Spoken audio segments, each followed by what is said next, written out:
Oke, Anda kembali menyaksikan dua sisi.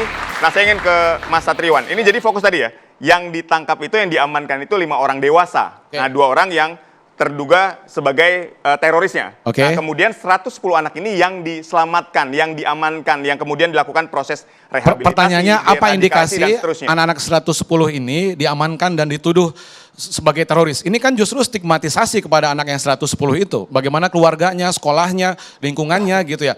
Apakah jangan-jangan karena dia habis nge-googling atau lihat di YouTube cara membuat bom, ya kan? Jejak digital seperti itu, wah ini apa namanya teroris gitu. Padahal itu untuk pelajaran kimia, padahal itu untuk pelajaran fisika di kelas, ya kan?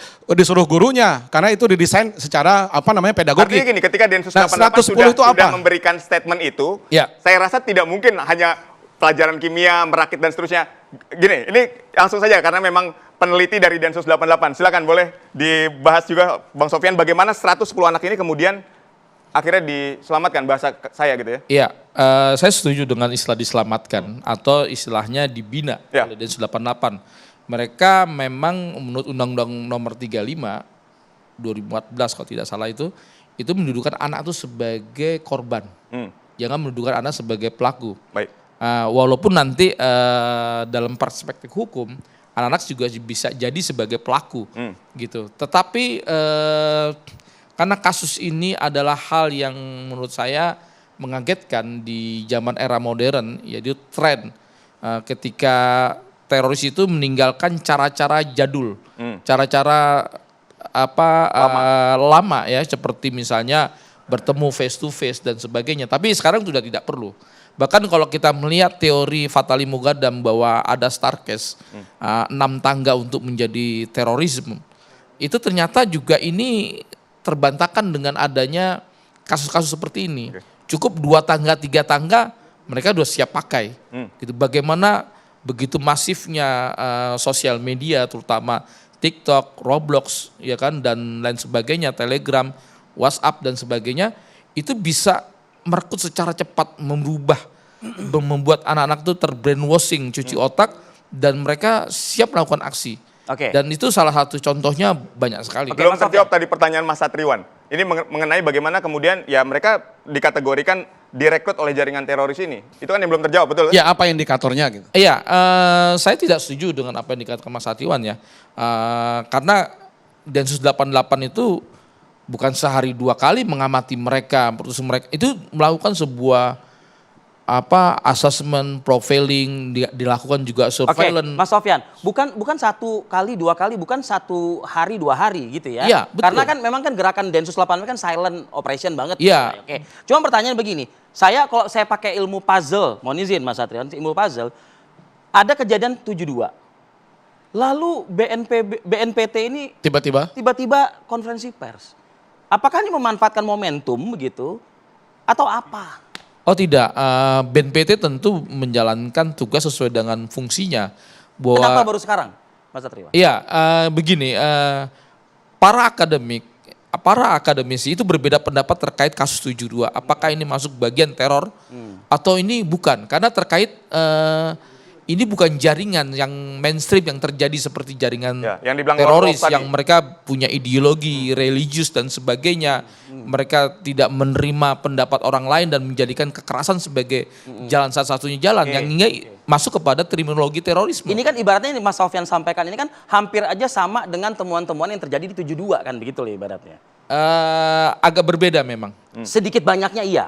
Iya, kalau saya Anda mengatakan tadi game online, Anda mengatakan tadi beberapa merek-merek game yang notabene itu ternyata kan didapati juga di kasus Video 72 kekerasan misalnya. dan sebagainya gitu. Iya, saya hanya menemukan benang merah ada kesamaan antara kasus 72 dengan 110 anak ini. Oke. Pertama tadi sudah saya jelaskan karena mereka sama-sama ada disfungsi parenting tadi. Mohon izin saya menyela Bang Sofyan.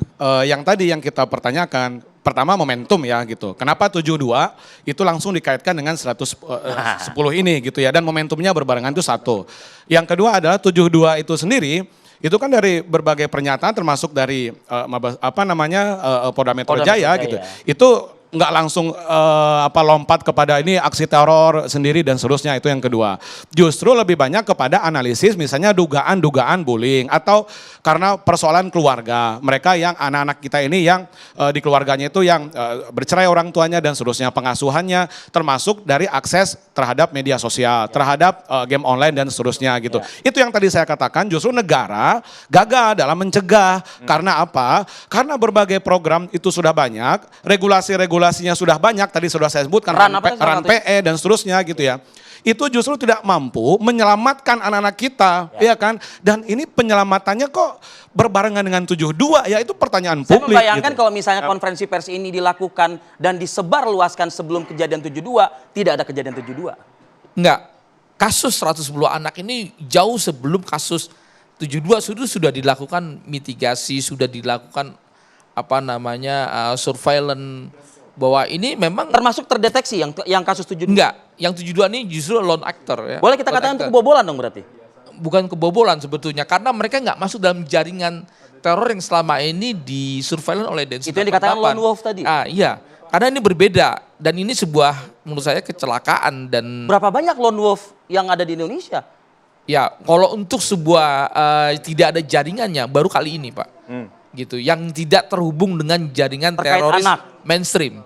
Kalau anak-anak memang sejak awal sudah dilakukan surveillance, sudah diadakan pengamatan yang sejak lama dan itu memerlukan berbulan-bulan dan sebagainya, sehingga inilah kemudian meledaklah kasus 72 Oke, ini. silakan. Ya, Mas saya Satrio. pikir tadi di awal saya katakan kegagalan negara justru gitu ya untuk mengantisipasi, memitigasi karena kita nggak punya sistem Pak. Ini BNPT kerja sendiri, KPAI kerja sendiri, Kementerian Pendidikan kerja sendiri, Kemenak kerja sendiri, Kementerian Perempuan Anak kerja sendiri, semuanya sendiri-sendiri Pak. Apa sistem pencegahan yang kita punya Pak selain dari para RAN-PE yang sudah nggak dipakai itu? Kemudian yang kedua ini akan terus seperti ini, anak akan selalu menjadi korban ya kan untuk dipaparkan konten kekerasan, radikalisme, pornografi, karena kita nggak punya sistem. Nah ini yang kita sangat sayangkan. Kemudian tiba-tiba kan muncul kasus 72, muncul kasus ini 110 gitu kan. Nah ini kan berarti negara seperti apa tadi pemadam kebakaran gitu ya. Karena mereka gagal untuk Tapi mencegah. setuju, Justru negara- yang paling penting itu pencegahan Pak Ya, Sofyan. ya. Tapi setuju, negara gagal ini seperti memadamkan api yang sudah terbakar. Justru menurut saya negara sudah cukup berhasil karena berhasil mengamankan tadi dan membina anak-anak tadi. Karena tetap anak sebagai korban. Hanya kemudian jangan sampai ada satu perbuatan yang menurut kita sulit untuk dideteksi. Apalagi ini tidak terkait dengan jaringan. Lalu kita menggubiah-uyah bahwa ini ada sebagai sebuah kegagalan. Tidak. Saya melihatnya justru ini sebuah keberhasilan. Dan BNPT Anda nggak sebetulnya khawatir mengatakan keberhasilan sejak dini? Karena faktanya 72 itu lone wolf loh. Anda mengatakan ini berhasil 110. Tapi kalau misalnya tidak kejadian-kejadian yang lain bagaimana? Kita tidak menginginkan. Sekali lagi kita tidak menginginkan. Iya, menurut saya ini justru kebalikannya ya. Saya melihatnya ini sebuah keberhasilan dan Densus berhasil menggagalkan sebelum aksi itu berbuat. Gitu. Karena memang ini masuk sebuah jaringan yang memang selama ini diamati oleh Densus 88. Pak Sofyan mohon izin, Berbeda baik dengan itu kasus yang 72 basisnya jaringan maupun yang lone wolf itu kan sama-sama berbahaya, sama-sama mengancam ketahanan nasional kan gitu. Justru kita ini akan menjadi otokritik ya kepada pemerintah berbagai kementerian lembaga. Kenapa anak bisa sampai jadi lone wolf? Berarti kan sistem pendidikannya gagal. Itu kan karena tadi ada labeling terhadap anak yang 72. Makanya kalau saya tidak sepakat yang 72 itu langsung dilabeli sebagai lone wolf, ini teroris. Justru itu menstigma sekolah, menstigma anak. Ya kan? Nah itu. Bisa saya tambahkan dikit? Apa tuh Mas Wawan? Ya, sebetulnya negara selalu berupaya hadir dan juga melakukan Pasti. deteksi dini dan cegah dini. Dilakukan patroli cyber 24 jam. Dan itu terus melakukan pemantauan. Dan sekarang sebetulnya sudah terjadi peredaan. Banyak mereka yang sebelum melakukan sudah bisa dilakukan upaya-upaya pengamanan. Dan ini perkuatan dari undang-undang itu. Dan memang aparat keamanan memang harus agresif. Artinya agresif melakukan upaya deteksi dini dan cegah dini. Nah, kalau dilihat dari 110 sudah dilakukan itu. Memang ada langkah-langkah lain yang terkadang sebelum dia melakukan sesuatu untuk mengeliminasinya ini perlu langkah oleh karena kebersamaan. Jadi dia di dalam keluarga sering terjadi cuek.